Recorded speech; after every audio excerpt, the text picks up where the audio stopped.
Every so often, the sky repeats itself on purpose, not randomly, but mathematically. Today's total solar eclipse belongs to a family of eclipses that returns every 18 years and 11 days, tracing nearly the same shadow across Earth each time. The last member of this exact family occurred on August 1st, 2008. Today's is its direct descendant. But this time, it arrives on completely different ground just 2 weeks ago. The sky's compass shifted direction for the first time in nearly 2 decades. And today, on the very day the Lion's Gate portal that opened on July 26th finally closes. These two events converge at a single point. Today's total solar eclipse peaks at 20 degrees Leo, with the path of totality sweeping across Greenland, Iceland, and northern Spain, the first total solar eclipse mainland Europe has seen since 1999. This eclipse belongs to Saros Series 126, a family of 72 eclipses spanning over 1,000 years. The most recent member of this same series occurred on August 1st, 2008, also a total solar eclipse, also in Leo, also a new moon. If you remember what was shifting in your life back in the summer of 2008, it's worth noticing what echoes back today, not as a literal repeat, but as the same underlying theme returning at a more mature stage. There's a second, rarer layer to today, unrelated to the Saros cycle. This is the very first eclipse since the lunar nodes shifted onto a brand new axis, Leo and Aquarius, on July 26th, a full nodal cycle through all 12. Signs takes roughly 18.5 years, so an eclipse landing this early into a freshly opened axis is genuinely rare. A normal eclipse usually closes a chapter that's already been running for a while. Today's is closer to a grand opening, the first real event in a story that will unfold over the next year and a half. Here's the core of it. The South Node, where today's eclipse sits, is in Leo familiar terrain, the instincts we already know how to run. The North Node, now in Aquarius, points to where growth is actually headed. Leo's instinct is personal. Shine, be recognized, prove your own worth through visibility. Aquarius's instinct is collective. What can we build together? And does what I'm doing serve something bigger than my own reflection? This doesn't mean the sky is asking anyone to become dimmer. Talent and self-expression matter as much as ever. What's shifting is the reason behind the shine. Over the next year and a half, recognition increasingly goes not to whoever insists loudest on being the center of attention, but to whoever can take real individual talent and plug it into something collaborative, a team, a shared project, a community built around more than one spotlight. On a larger scale, this same shift tends to show up in who holds influence in the world. Figures built entirely on personal charisma may find their grip loosening in the coming months, while new kinds of leadership built on genuinely useful collaboration rather than personality alone start gaining ground, even if they look unfamiliar at first. Today's eclipse point forms a harmonious trine with retrograde Saturn in Aries, one of the more graceful aspects in the whole chart. Rather than acting as a harsh judge, Saturn here behaves like a patient mentor, quietly supporting the shift toward a more socially engaged, less ego-driven version of ambition. The eclipse point also sits near the fixed star Meroc, historically used by ancient navigators as a directional marker, a star tied less to dramatic fate and more to the ability to hold a steady course and help others find their bearings too. Together, these details suggest today isn't handing out finished answers so much as pointing a clearer direction, one best followed in decisions for the next 5 to 10 years. Not whatever feels urgent right now. Many traditions treat the exact hours of an eclipse as a time to turn inward, skip the noisy plans tonight, and, if you can, spend a couple of hours around 1746 OTC quietly, away from arguments and doom scrolling. A simple ritual, Write down one role, habit, or fear you're ready to retire, and let it go. Symbolically burn the page safely if you can.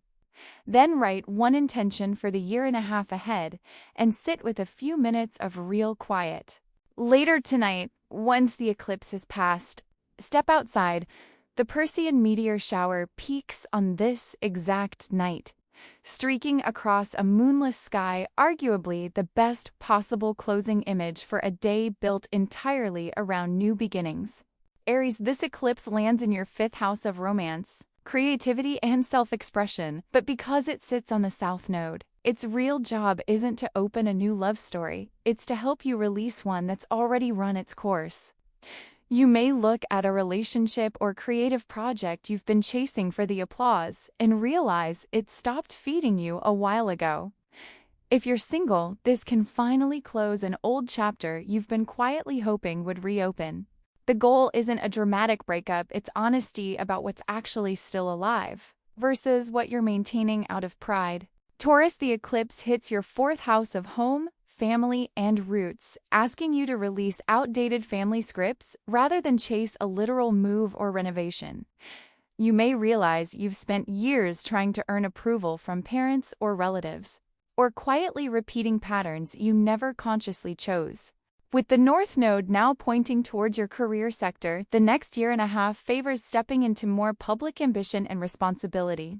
Once you stop letting old family dynamics set the terms for how far you're allowed to go. Gemini, this eclipse falls in your 3rd house of communication, learning, and everyday contacts, and its South Node placement asks you to let go of mental habits and ways of engaging with the world that quietly stopped serving you. You might notice yourself pulling back from draining conversations, noisy group chats, or relationships that leave you exhausted rather than energized.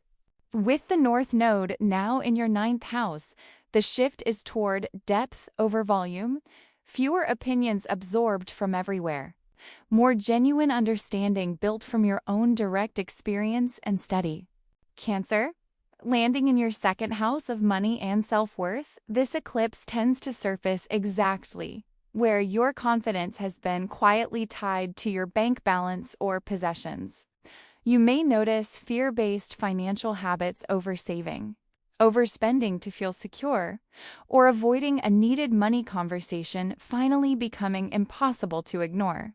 The North Node's shift into your 8th house points toward healthier financial partnerships over the next year and a half, shared resources, honest negotiations, and letting other people in on decisions you've been carrying alone. Leo, this is the eclipse happening directly in your own sign, and of every placement on this list, yours carries the most personal weight. The South Node here asks you to release a version of yourself that's already finished its job, the one performing for approval, chasing validation, or measuring worth by how much attention you're getting.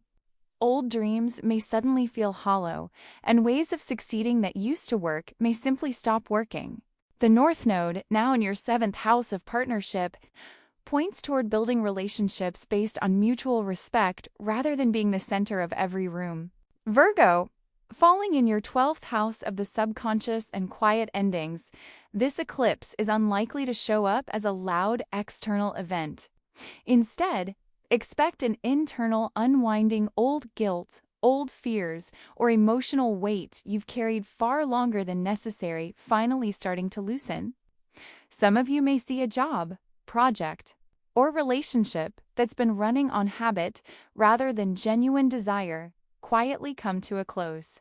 The task isn't to force anything dramatic, it's to stop spending energy maintaining what's already over. Libra, this eclipse lands in your 11th house of friendships, communities, and future goals. And its South Node placement often means certain social circles or long-held ambitions start naturally falling away. This isn't loss so much as clearing space connections and goals that already did what they came to do, making room for what's next. With the North Node moving into your 5th house, the coming year and a half favors creativity, romance, and simply asking what you actually want, rather than what your social circle expects of you. Scorpio, sitting in your 10th house of career and public reputation. This eclipse asks you to release outdated definitions of success status you've been chasing to prove something, or a professional identity built more around others' expectations than your own satisfaction. A job change, a shift in how you relate to authority, or simply a new relationship to ambition itself may surface. The North nodes move into your fourth house, points toward home and emotional foundation, becoming the real source of stability over the next year and a half, regardless of what happens professionally. Sagittarius, this eclipse falls in your ninth house of beliefs, higher education, and worldview, and its south node placement asks you to release rigid old convictions, the certainty that there's only one right path, or the opposite habit of endlessly searching outside yourself for answers you already have. Some of you may complete a course of study, a move abroad, or a long-held travel plan. With the North Node now in your third house, the shift favors translating big ideas into plain, useful, everyday language you can actually share with people around you. Capricorn, landing in your eighth house of shared resources and deep transformation. This eclipse tends to loosen your grip on control, specifically around money you don't fully control alone, joint finances, debts, or inheritance. You may find that trying to manage every variable has become its own source of stress, and that release, not tighter control, is the actual path forward. With the North Node moving into your second house, the next year and a half favors building self-worth and security that comes from your own resourcefulness, not from controlling every outcome around you. Aquarius, because the North Node has just moved directly into your own sign, you're at the very beginning of an 18-month growth cycle built specifically for you. This eclipse falls in your seventh house of partnership, and while it won't necessarily end a relationship, it often reveals patterns worth outgrowing, over-adjusting for a partner, or picking relationships that don't actually let you be yourself. What's opening for you now is less about relying on others to complete you and more about people finally being drawn to the real, undiluted version of who you are. Pisces, this eclipse falls in your sixth house of daily work, health, and routine, and its south node placement asks you to release habits, obligations, or a lifestyle that's been quietly draining your energy for far too long. If your work has stopped feeling meaningful, or your body has been sending signals you've been ignoring, this is the moment those signals get harder to dismiss. The North Node's shift into your 12th house points toward rest, intuition, and inner reconnection. Over the next year and a half, the antidote to a lifetime of giving more than you had left to give. The archives show today's eclipse has an ancestor, a nearly identical shadow that crossed Earth on this same calendar page 18 years ago. But this time, it's not returning to the same sky. It's returning to a sky that changed its entire course just 3 weeks ago. Same shadow, new direction. If you remember what August 2008 asked of you, tell me in the comments and tell me what feels like it's rhyming with that right now in 2026.